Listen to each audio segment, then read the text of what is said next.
Trump has for a long time tried to be friendly and maybe even friends with Vladimir Putin. I think I'd get along very well with Vladimir Putin. I don't know Putin. He said nice things about me. If we got along well, that would be good. And Putin and I get along fine. We get along very well. That's a good thing, not a bad thing. But in recent days, Trump hasn't been just mad with Vladimir Putin. I was very disappointed with my call with President Putin. I was very disappointed. We get a lot of bullshit thrown at us by Putin, for you want to know the truth. Here's how Trump's talk about Vladimir Putin and his actions towards Russia have changed dramatically over the years. Do you like Vladimir Putin's comments about you? Sure. When people call you brilliant, it's always good, especially when the person heads up Russia. Donald Trump used to be kind of an admirer of Vladimir Putin, or if anything, he would say very nice things about the Russian president.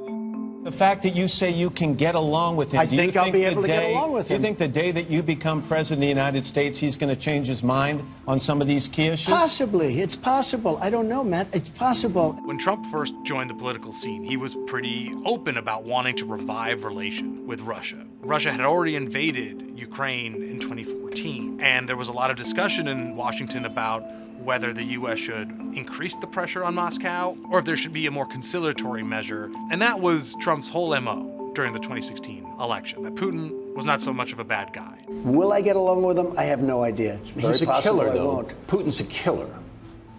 A lot of killers. We got a lot of killers. Why, you think our country's so innocent? Well, Democrats use this moment to basically caricature Trump as some sort of Russian puppet. Putin, from everything I see, has no respect for this person. Well, that's because he'd rather have a puppet as president of the United States. No puppet. But it became a kind of meme. We think you're the best candidate. Sure. The smartest candidate. No doubt. The Manchurian candidate. I don't know what that means, but it sounds tremendous. Putin leveraged Trump's sweet talk of Russia in order to flatter Trump. U.S. intelligence shows, including U.S. intelligence assessments during Trump's presidency, is that Russia did interfere in the election, or to at least harm Hillary Clinton's campaign in 2016. Trump refuses to even admit that point because in his mind it seems that to admit that would mean there's an asterisk on his 2016 election win. I believe that President Putin really feels, and he feels strongly, that he did not meddle in our election. What he believes is what he believes. What I believe is that we have to get to work. Trump was actually quite tough on Russia. There had been an increase of sanctions because of the Ukraine war, and Trump even was the first president to send offensive weapons in order to fight Russia in its war. So there was already a seed in there where Trump did not like being called weak on Russia. Trump's 2024 messaging on Russia was a little different, and Trump made this case that he could end the Russia-Ukraine war that had expanded dramatically during the Biden administration. If I'm president, I will have that war settled in one day, 24 hours. And it's been interesting to watch Trump in these first 6 months because he has been able to get a ceasefire in Gaza that did break, but he did also stop a growing fight between Pakistan and India.